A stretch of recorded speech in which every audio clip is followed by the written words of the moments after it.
नमस्कार, मैं हूं आपके साथ मयंक। देखिए, बड़ी खबर, ममता बनर्जी ने हार के बावजूद इस्तीफा देने से इनकार कर दिया है।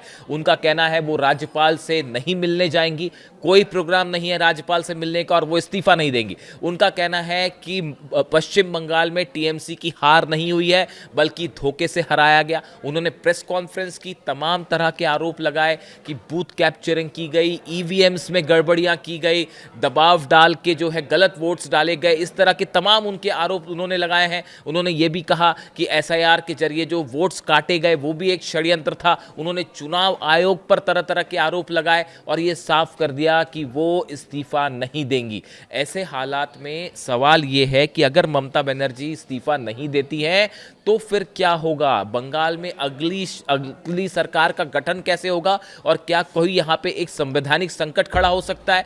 देखिए, इसको लेकर स्थिति अगर हम साफ करें, भारतीय संविधान के अनुसार मुख्यमंत्री का पद राज्यपाल के प्रसाद पर्यंत यानी उनकी मर्जी तक रहता है। आर्टिकल 164 यानी अनुच्छेद 164 स्पष्ट करता है कि राज्यपाल ही मुख्यमंत्री की नियुक्ति करते हैं।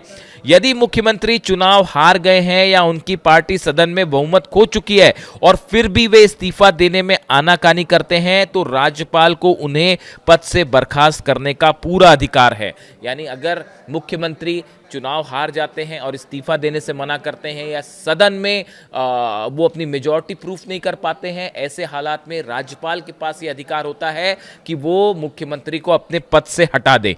राज्यपाल एक आधिकारिक आदेश जारी कर वर्तमान सरकार को तत्काल प्रभाव से भंग कर सकते हैं। राज्यपाल के पास ये अधिकार है कि वो अगर चाहें तो एक आदेश जारी करके जो सरकार है उसे भंग कर सकते हैं। ऐसी स्थिति में देखिए, अब ये बात कही जा रही है कि ममता बनर्जी ने चूंकि कहा है कि वो इस्तीफा नहीं देंगी, तो ऐसे हालात में क्या अब बंगाल में राज्यपाल की तरफ से आदेश देकर मुख्यमंत्री पद से ममता बनर्जी को हटाया जाएगा?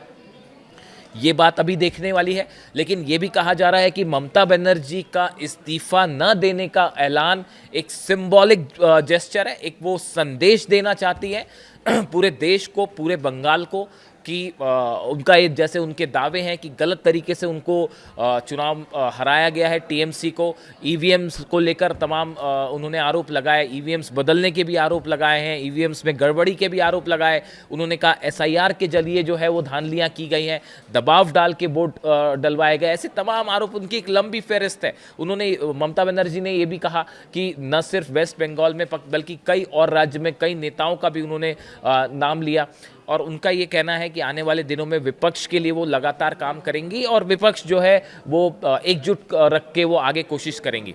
यानी अब हालात ये हैं कि पश्चिम बंगाल में अगर ममता बनर्जी इस्तीफा नहीं देती हैं तो ये फिलहाल के लिए तो एक ऐसा मुद्दा है जिसकी चर्चा पूरे वेस्ट बंगाल में। अब देखना ये है कि क्या राज्यपाल ममता बनर्जी को हटाते हैं या ममता बनर्जी खुद इस्तीफे देने के लिए तैयार होंगी। लेकिन फिलहाल उन्होंने कह दिया है कि मैं इस्तीफा नहीं दूंगी।